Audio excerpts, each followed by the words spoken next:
first up, we have a very special guest who himself is a native of Toronto, which makes his appearance at our Toronto-based meetup a rather serendipitous one. His name is John Adler, and I tell you, he's got a busy and impressive schedule since his official inauguration into the blockchain space in late summer 2018, when he joined Consensus as a blockchain researcher. He has since gone on to become a co-founder at both Celestia Labs and Fuel Labs, as I mentioned previously. Amongst his various achievements, he notably wrote the first minimum viable spec for the now infamous optimistic rollup design. Academically, he throws his weight around with equal pedigree, having finished a bachelor's and master's in the applied science field of electrical and computer engineering at the University of Toronto. Notably, he has been on hold with his PhD in the same field, and probably with good reason, considering his notable contributions to the blockchain space since. So I asked John to come speak at EDMTO because at ChainSafe, we recently had a knowledge sharing session on the data availability problem in blockchain, presented by our very own Georgios, who is with us today. Notably, we discussed Celestia at length, and so today I requested John come present and expand further on his work at Celestia. I'm looking forward to the conversations and discussions that will ensue between both groups.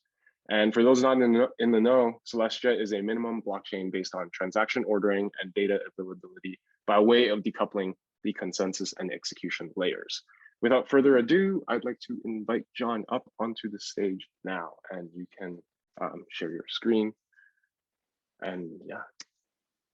Awesome, thanks for the intro, and I'm glad to be here. Can I just say that that was a very epic intro. Jeez, I'll have to get you to send it to me later. Who can share? No worries. Share screen, here we go. Screen one, share. You guys see my screen? It should say intro to Celestia. Yes. Yep. Awesome. How do I make this bigger? Weird, but okay.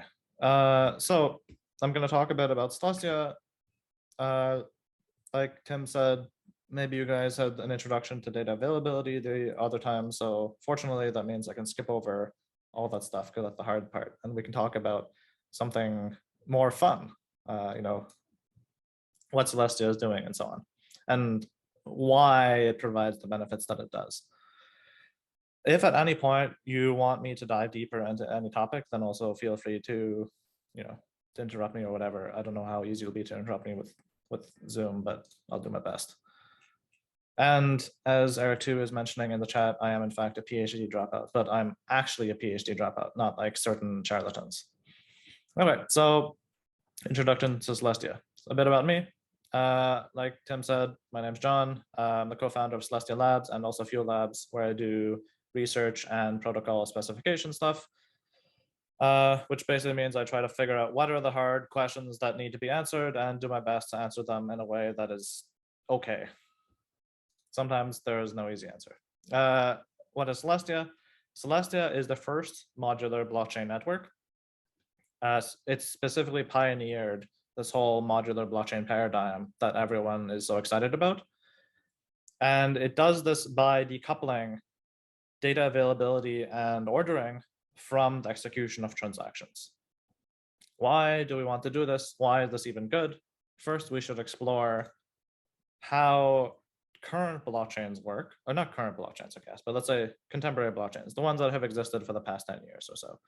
Let's examine how they work. And they operate as follows, which is that you have in a single blockchain, for example, Ethereum. I'm using Ethereum here as an example, but literally every blockchain right now operates this way. There's a single layer that does data availability. In other words, it guarantees that the data has been published to the world. And that also does ordering, so consensus. It orders those zeros and ones. And it also provides execution and settlement with execution. Settlement usually requires some minimal form of execution. It could be, you know, it could be a varying amount of execution, but it usually requires some execution, and most blockchains do execution and settlement essentially together, right? And this is what you see in Ethereum. The Ethereum chain has Nakamoto consensus, right? It orders blocks of a total ordering, and it has the EVM for execution. In the future, with ETH2, or I don't even know what they're calling it nowadays. I don't think there's even a concrete name for this, but you're going to have a single chain, the future Ethereum chain, that does consensus and data availability and ordering and all that using Gasper. And then it's also going to do execution at the same layer through the EVM, right? And that's post-merge. You're going to merge the EVM execution with the Gasper consensus, merge together into a single layer. Why is this paradigm not the best? And why is it that, and like what alternatives are there? And actually, if we go back to the Bitcoin design paper that Satoshi proposed, he said, how do you solve the double spending problem? Well, you solve it by, well, if you want to make sure that no one has double spent a coin, then what you need to know is all attempts to spend a coin. And if you have that, then you can just take the first one as valid and ignore all subsequent attempts to spend the coin. And this is not what Bitcoin does. Bitcoin does not ignore subsequent attempts to double spend a UTXO. Bitcoin actually forbids them from being included in the Bitcoin chain. In other words, it does not do what Satoshi said is sufficient to solve the double spending problem, which is make everyone aware, in other words, publish, in other words, make available, make everyone aware of all attempts to spend a coin. Bitcoin does not do that, right? Bitcoin does not actually include them in its chain and make them available. But that is sufficient, and Satoshi was right. And the fact that Bitcoin excludes double spend attempts, and the fact that it excludes invalid transactions is literally just an implementation artifact because Satoshi implemented the first code base the way he did. We can do better. We can skip over the slide here since it talks about rollups. We can revisit it in a second. But now we go on to modular blockchains. So what is the alternative? This is the modular blockchain paradigm, which is that you have a single layer at the bottom that does consensus and that does data availability. In other words, it takes zeros and ones, it publishes them for the whole world to see, and it orders them. It provides an ordering over these zeros and ones. And then on top of this data layer, you can build a settlement layer, such as what you see on Ethereum is today. And then on top of that, you can build execution layers. And this is what people know as rollups today. Right? Things like Fuel, like Arbitrum, like ZK-Sync, and so on, you can build these on top of a settlement layer, which is built on top of a DA layer. And by separating things in this way, you get some benefits. What are the benefits? The first is that the bottommost layer, which is like you literally, there's a social coordination layer below it, yes, but from purely the technological perspective of the node running, you can't go lower than the consensus layer or this DA layer, right? Okay, this is the base layer. So you want the base layer to be able to process as much as it can, while also not requiring a high cost to verify that that layer is valid, right? To run a full node, essentially. Like you want to maximize the scalability of the base layer because everything else is built on top of it, right? You want that base layer to be as scalable as possible.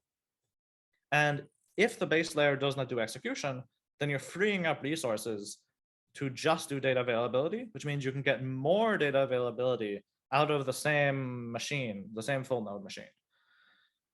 Now you might say, well, why would removing execution from the base layer actually provide any benefit whatsoever if consensus is the bottleneck, right? Like some people from other chains who shall not be named, say consensus is the bottleneck. Let's change our consensus protocol from Nakamoto consensus to Avalanche consensus, let's say, right? Wow, it's a breakthrough in consensus protocols, so you'll be able to have so much more throughput. But that's not the case because Ethereum does 15 transactions per second. It has a gas limit of I think 15 million per 13 seconds, not because of Nakamoto consensus, but because execution is the bottleneck, execution off the EVM. So if we move execution to a different layer and we don't do it at the base layer, then we're actually removing a bottleneck. We're moving it somewhere else, which is great because now that means our base layer can have way more DA.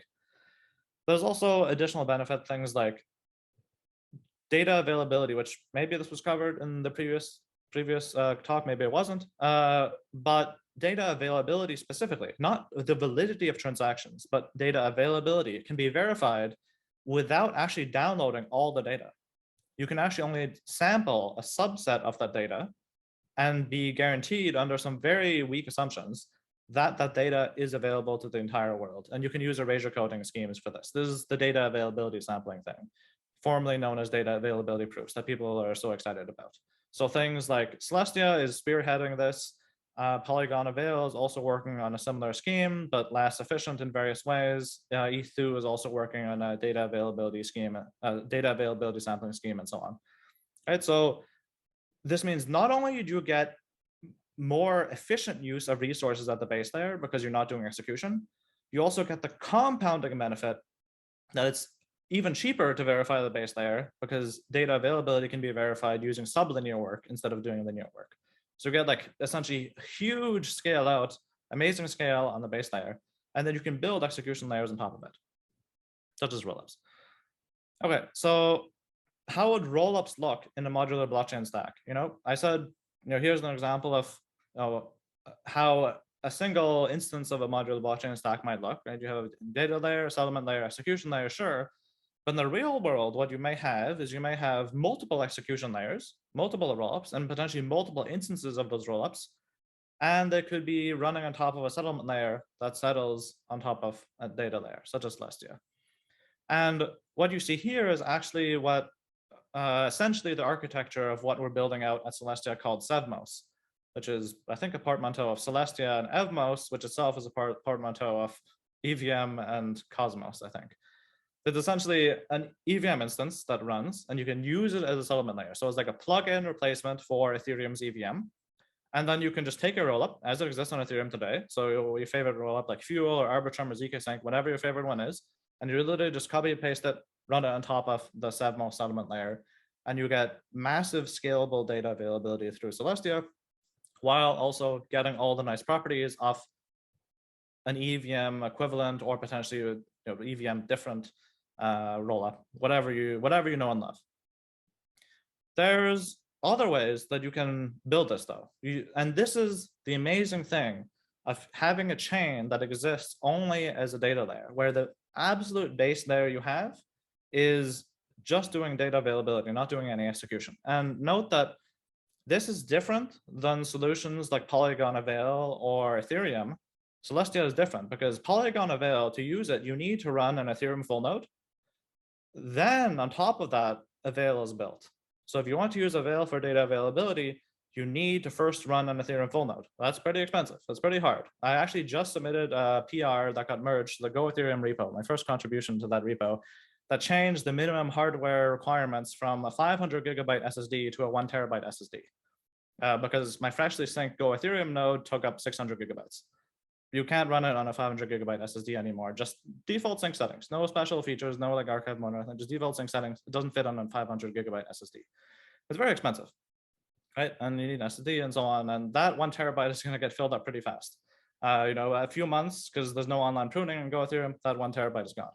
You have to turn off your node and then restart it and so on. So if you want to use ETH2 now as a data availability layer, because of the merge, because of merging the EVM into Gasper consensus, to use ETH2 as a data availability layer, you need to run an EVM full node, and that EVM is, well, the current Ethereum. So that's the same thing as Polygon Avail. You have to run an Ethereum full node to be able to use ETH2 as a data availability layer.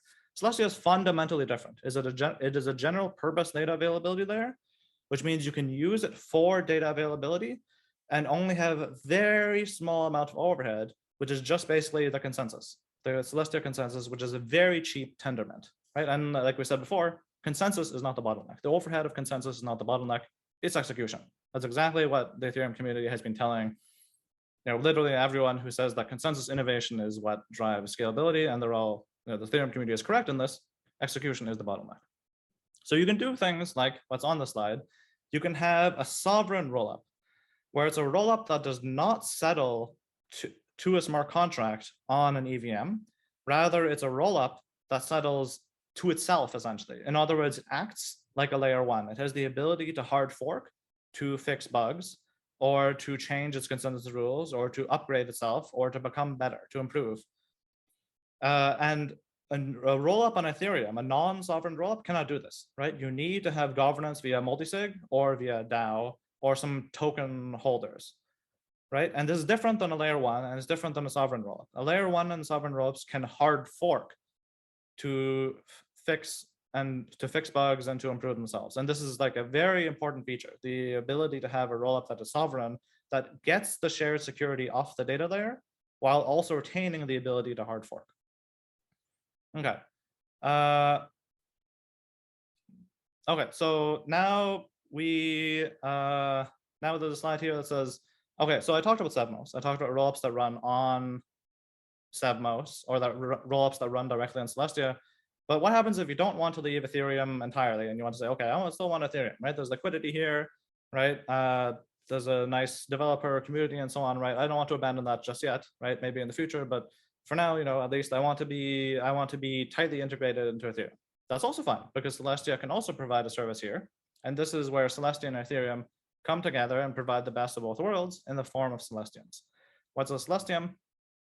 It's essentially another rehashing of this modular blockchain stack, where the point of a modular blockchain stack is that you get to choose how the layers compose together. You don't just have to use one layer. Modularism, not maximalism. If you don't want to use Celestia for settlement, or if you don't want to use Sevmos for settlement, then don't. You can use Celestia just for data availability, so it can provide highly scalable, highly secure data availability, and use Ethereum for settlement. In other words, use Ethereum for depositing coins, withdrawing coins, verifying prod proofs, verifying ZK proofs for your rollup. And then your execution layer can leverage both of these chains simultaneously to get the best of both worlds. So you get liquidity from Ethereum, and you get massive secure data availability from Celestia. And this is what we call a Celestium, which I think is a portmanteau of Validium and Celestia, something along those lines. How does it work? If you want to use, if you're building a rollup, or if you're building on a rollup, or if you're building an application that uses lots of data, this is essentially how it works. We have this thing called the quantum gravity bridge up here in the top left. Essentially, the quantum gravity bridge is a contract on Ethereum that operates a light client relay of the Celestia chain. So it verifies Celestia block headers, and it attests to the fact that some block headers that exist on Celestia, and that the data committed to in those block headers is available, assuming the Celestia validator set is honest. This allows downstream contracts on Ethereum, such as rollup contracts, to essentially use the quantum gravity bridge contract as a drop-in replacement for a data availability committee. So things like Starkware, for instance, uses a DAC, a data availability committee, for its validiums. And many projects that use StarkX use a DAC, which is ran by a few large organizations that could potentially be pretty easy to censor or take down. They use a DAC, because it vastly reduces costs. A Celestium, on the other hand, you get the nice security of a large permissionless validator set that is a huge amount of stake backing it, that if they lie, they will get slashed for potentially a huge amount of money. While if a DAC lies, the only thing they lose is the reputation, right? So this is essentially strictly better, while also being cheap and essentially just a drop-in replacement for a DAC from a downstream contracts perspective. It's just strictly better than a DAC for systems that want to use some off-chain data availability component, such as if you were building a Celestium. Okay. And what would this kind of give you? Just we're doing some numbers, and I think this is my last slide, since we're running out of time, which is that this was taken whenever I made these slides, which was like last month, I think. So this was still a while ago. These numbers, change every now and then, but essentially the vast majority of these costs are actually the cost to post data to Ethereum. Just posting rollup call data to Ethereum. That's the vast majority of this cost. You think things like literally just swapping a token takes $2. Just the posting of the call data, not even executing it, just posting of the call data takes $2. That's ridiculous, right? So Celestium would essentially take that cost and reduce it to effectively zero. So taking all these swaps, taking all these sends, making them under a penny. Okay, so if you want to find out more, website is celestia.org. Our GitHub is celestia.org on GitHub. Note that all of our code is open source. It's not only public, but also free and open source. Unlike certain projects out there that maintain proprietary licenses or that hide their code, everything is free and open source. And if you want to follow us on Twitter, our Twitter handle is celestia.org. Okay, question time. Question time. Okay, John, thank you so much for that presentation. That was really, really good. Georgios, I know you had, 2 questions prepared for our friend here. So did you want to like blast them off to him? Yeah, sure. So actually, another one came up, which I think is more important, at least for me. Yeah, thanks, John, for this presentation. It was really insightful. I was wondering about the nodes of Celestia, right? So we know these light nodes. We saw that you guys can run it on a mobile phone. The requirements are really low, the hardware requirements, right? But I guess if you want to scale this layer, eventually at some point you need to store this data. Like, so there will be some full nodes that will grow, and if the network grows, it will grow exponentially, right? So how, and I didn't manage to find how many are these full nodes and who runs the full nodes, and and what's going on this part of things. Can you give us some insights there, and if they're needed? Yeah, those are actually very good questions. Before I answer those questions, I want to point out that, and I feel like a lot of people in the Ethereum community ask this question. They say, well, how would you do that on Celestia? And I want to point out that ETH2 is planning to have data availability sampling with a large amount of data availability throughput. So these same questions should be asked to Ethereum. If you're not asking these questions to Ethereum, then that's a problem, right? That means there's some biases going on. And I can tell you how Celestia solves these. I can't tell you how Ethereum will solve these problems. That's also a problem for them, but I can tell you how Celestia solves these problems. So the first one is that we have a notion of partial nodes, which is a new node type. We actually have 4 node types, and this is different than regular blockchains, which have 2 node types. They have full nodes and they have light nodes, right? We have full nodes, partial nodes. We have trust minimized light nodes, and then we have regular light nodes.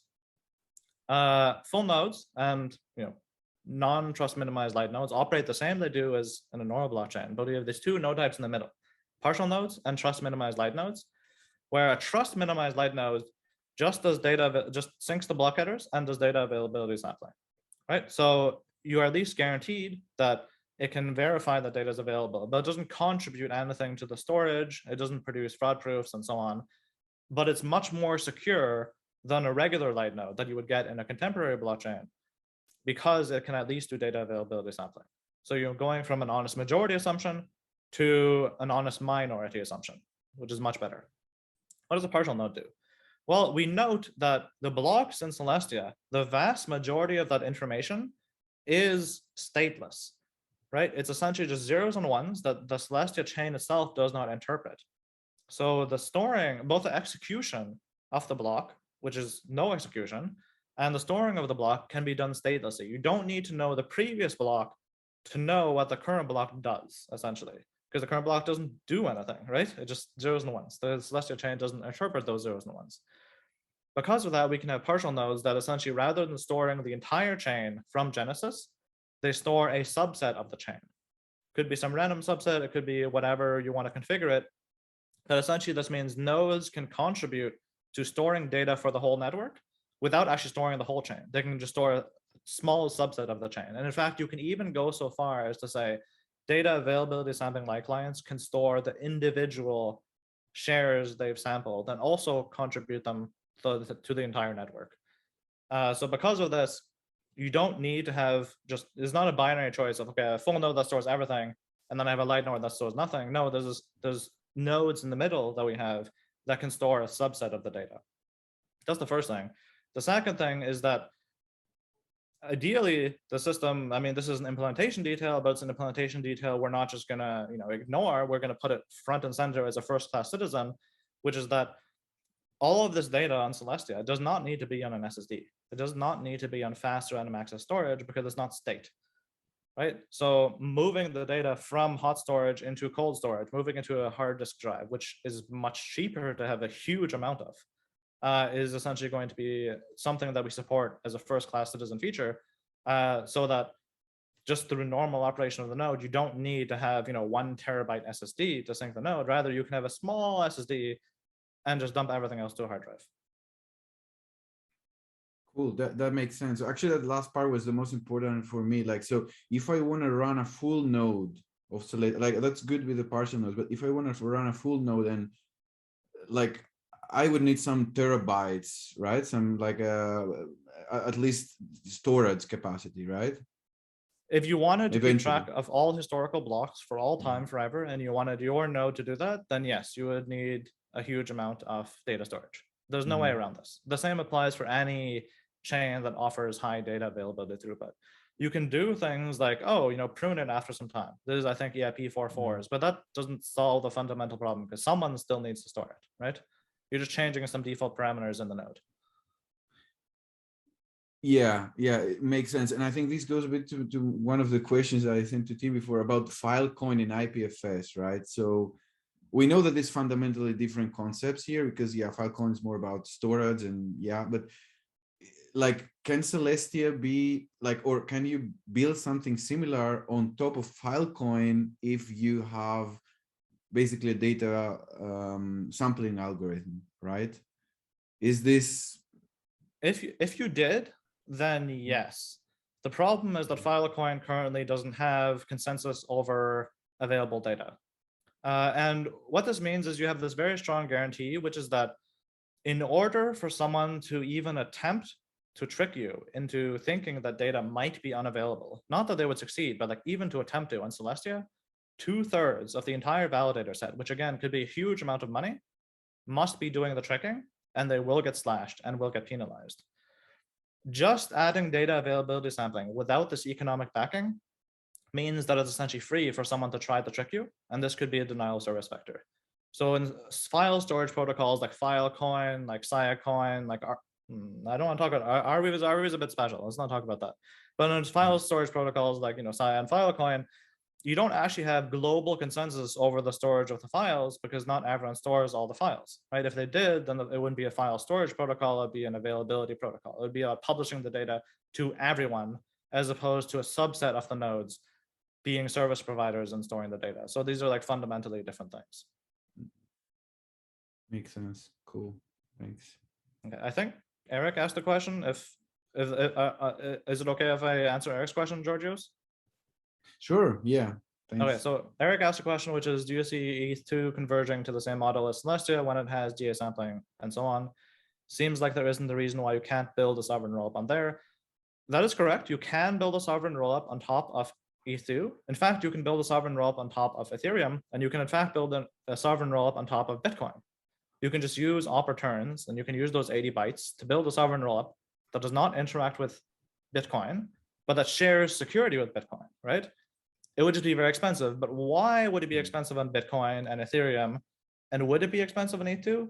The answer is yes, because to use Bitcoin, well, Bitcoin is special because the block space is so limited. But if you wanted to use Ethereum or ETH2, you would have to run an Ethereum full node, because Ethereum and ETH2 are not general purpose data availability layers. So if you wanted to run a full node, if you wanted to run a sovereign rollup that shares, that borrowed that security from Ethereum, that amazing security, you would have to run an Ethereum full node. If you wanted to run it off of Celestia, you would have to run a Celestia full node, yes. Full node in the sense that you wouldn't even have to download all blocks. You would just have to do data availability sampling. You'd have to run a Celestia node, but that node would be so cheap, you could run it on your phone. Very different than an Ethereum full node. And that's why being a general purpose data availability, that's why the most base layer, you want that to be overhead minimized because you cannot go lower than that, right? I literally cannot use Ethereum for security without running an Ethereum full node. There's no in between. You can do that with Celestia, but if you want to have, say, a non-sovereign rollup on Celestia, you can by having an EVM on top of Celestia. In other words, it allows you to opt in to something that would look like Ethereum, but Ethereum does not allow you to opt out of running an Ethereum full node to use Ethereum. You have to use that. Yeah, I guess just to add on to that, just to clarify my question a bit more, like when I meant like converging on like, you know, the same model, it's like at some point it just economically makes sense to not even run any I guess execution on ETH, even though it provides it, right? Like there's no Yes. reason to do that at some point. So would that bring down the costs of Ethereum to a point where it, you know, kind of makes sense to use Ethereum over Celestia? Oh, it would. So if you, for instance, if you took ETH2 and you said, okay, I'm going to take the EVM and set the gas limit for each block to just 0, then that's very much similar to Celestia, where you're not doing an execution anymore and you're just doing data availability. The problem is that, well, first of all, it's going to take a long time to get there. You know, you're not just going to turn off the EVM chain all of a sudden. So this is going to take substantially long time. And secondly, it's not immediately clear that the Ethereum community would even want this. But Vitalik Buterin has in fact proposed that over time, it may be the case that the EVM part of ETH2 may be slowly reduced, slowly until eventually it's deprecated altogether, or essentially made into a shell of its former self just to maybe verify some settlement stuff. And most of the execution happens completely outside of ETH2's EPM. But this will take a huge amount of time if it ever happens. Celestia is going to be available in mainnet soon, TM. Yeah, and a huge amount of coordination as well. But yeah, just curious, just a hypothetical. I mean, from a technical perspective, you could hard fork Bitcoin and turn it into Ethereum, or turn Ethereum into, you could hard fork Ethereum to turn into Celestia. Like you can always hard fork any change into anywhere. The real question is, you know, what's the social coordination cost of doing this, rather than can you hard fork one code base into another code base, which you always can. Okay, are there any other questions? Georgios, you had your hand raised, right? Yeah. Just quickly following up on that. I'm just curious about, you know, comparison to Ethereum 2, the security guarantees of Celestia, right? Because I like the concept of Celestia because it anchors on the security of Ethereum, right? And uses Celestia as data availability. But if I go full Celestia, then where I'm anchoring my security, the security of my rollup on, is like. So on, if you, yeah, so a rollup on top of Celestia would get its security from Celestia.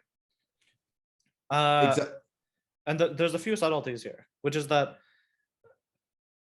if you build a rollup that is on Celestia and that doesn't communicate with any chain that is not also a rollup on top of Celestia, your security is actually infinite. It doesn't actually matter, like the amount of stake that Celestia has is largely irrelevant. The reason being is that if the stakers, if 2/3 of the validators on Celestia or any chain, any proof of stake chain, decide to start censoring transactions, or they try to include an invalid transaction in the chain, which will then, you know, have its effects on the rollups, that block and that censoring won't be persistent in the canonical chain. Users will hard fork and burn their stake. They'll slash them. And the same applies to any proof of stake chain. So the cost of a successful attack on a proof of stake chain is not actually related to the amount of stake. It's actually infinite, because you cannot launch a successful attack on a proof of stake chain. The only reason you want a large amount of stake is to essentially deter someone attacking the chain over and over for free, because each time they get slashed, they don't lose any actual money. That's the only reason you want a large amount of stake.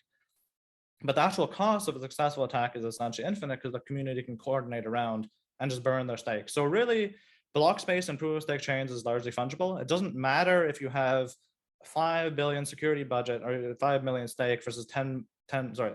If it doesn't matter if you have 5 billion versus 10 billion versus 50 billion, you know, if someone attacks the chain, they're going to be losing at least 5 billion, right? Like, I'm sorry, but no one's going to throw away $5 billion for literally no gain. Like, they literally do not, it's not that they successfully attack for 5 billion. They unsuccessfully attack for 5 billion, right? Like, no one's going to do that, right? It's a way, it's going to be a waste of their money and their time. So the fact that, you know, a chain has 10 times, even 10 times the amount of stake as another chain in proof of stake land, if you have this notion that users own the chain, not that validators do, but that users do by running full nodes, by being able to hard fork out a malicious majority, then block space is essentially fungible. So rollups can use Celestia for data availability. And, you know, we can estimate that the Celestia validator set will be quite massive already in terms of stake. But even if that's a concern, even the amount of stake that such a nascent chain has would be a concern. Well, I'm telling you, it doesn't actually have to be a concern because it's proof of stake, and Celestia, at least, unlike some other proof, like not all proof of stake chains have this social agreement, but Celestia at least follows the same ethos as Ethereum, that users control the chain. So if a majority of validators are dishonest, they will get slashed through a hard fork. Got it. Thanks. Cool beans, cool beans. If anyone else has any questions, feel free to drop it in the chat. John, thank you so much for dropping by. Feel free to stick around and potentially answer any questions if people want to ask them in the chat. But really appreciate your time. Yeah, hope to see you in Toronto like soon. Thanks for having me. It was great. Thank you so much.